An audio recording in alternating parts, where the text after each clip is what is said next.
Hey guys, lately I see lots of lower and intermediate level players falls into trouble against the Elephant Gambit.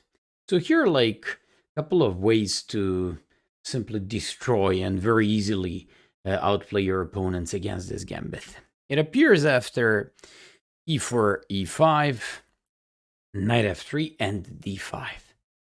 You know how much these gambits are popular on all kinds of lower and intermediate levels. And to be honest, there is even a GM, Pavel Skachkov from Russia, who occasionally, not occasionally, on regular basis, uses the elephant gambit with the white piece, with the black piece. So we just have to know how to play against these guys. So after d5, we have two good ways. Let me just show you the first one.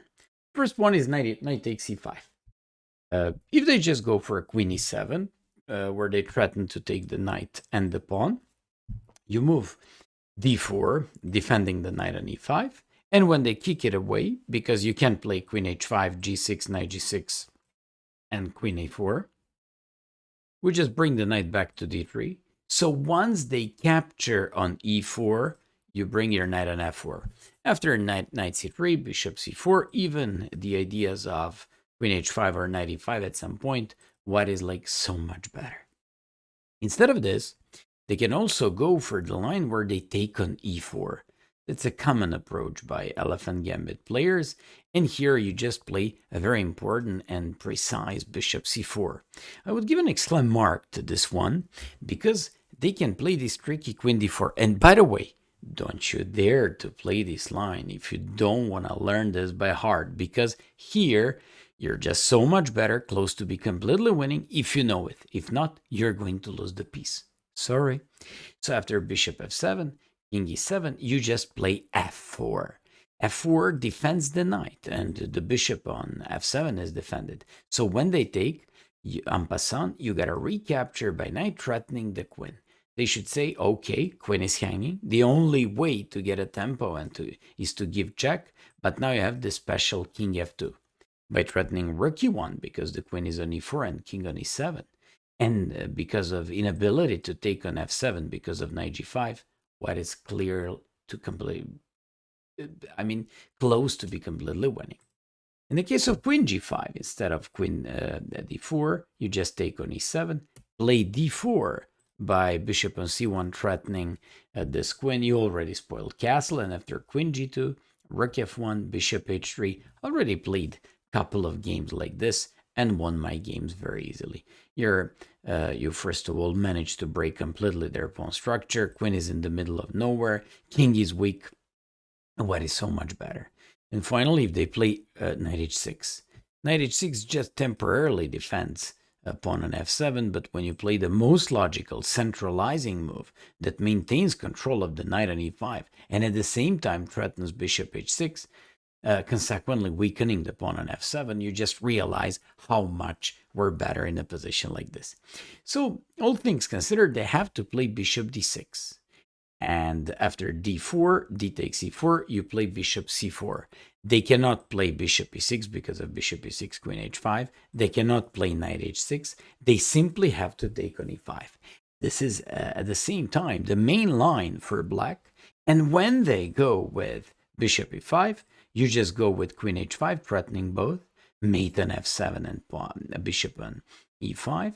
And when they go with queen e7, you just play queen takes e5. After queen e5, d takes e5, knight c6, a very special move here. Don't defend pawn on e5 and play knight c3. After knight e5, play bishop e3 with a big satisfaction, and very proudly, I have to say that one of my students, Sam from England, already won a game like this.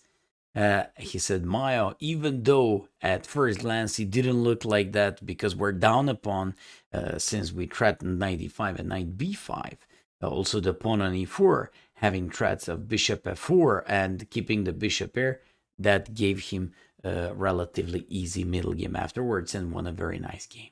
That was one way with knight takes e5.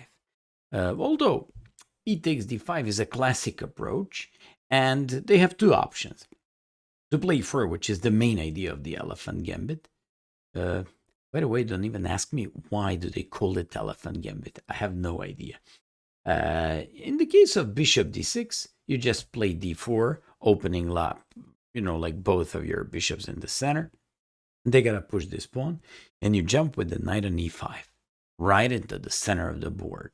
They're not supposed to take, and if they play knight f6 to complete castle, you just include bishop b5 check. That's a very important move. Knight on e5 is doing a great job as well, and white seems to be a lot better. And after e4, we just go with the queen e2. So we have to pin the pawn on e4 and the king on e8, and they have to go knight f6. If they, for some reason, play this queen e7 that happened to me a couple of times, bring the knight into the center, knight f6, knight c3, and they can't play knight bd7 because of knight db5, which would weaken the c7, and in the case of a6, you just play a specialty, h3. You'd like to undermine the pawn on e4 with d3, as well as placing and pushing your pawn on g4 afterwards. So after queen e2, knight f6, after they play knight f6, we just go with d3. We immediately want to get another pawn back, and they need to keep the pawn with the queen d5. Here, I can suggest 3 different lines. Take a look at this one. The most classic one was knight c3, and after bishop b4, just don't play bishop d2. Play knight d2. By knight d2, you're absolutely unpinning your knight on c3 by the bishop and b4, and you increase pressure on the e4 pawn. When they take, you take by pawn, and yes, we do have a broken pawn structure and pretty weak pawns, but this reminds me of the Whenever French for white. Why? Because we have broken pawns, but we got a bishop pair, and we're up a pawn. Looks good for white. According to the engine, much better. Knight after d2 was something that I used to play when I was younger. So after knight c6, knight c3, queen a5, you just play knight b3, harassing this queen and preventing knight e4, taking on e4, and after bishop b4, bishop d2, you just play f3. You're just so much better, and once again, I don't see a compensation for black while we're up a pawn.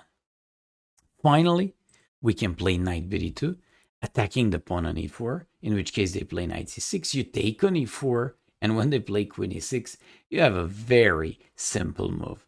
Queen c4. Hey baby, let's exchange the queens because I'm up a pawn. Well, hopefully you enjoyed this short and small presentation. How should we kill and destroy the elephant gambit?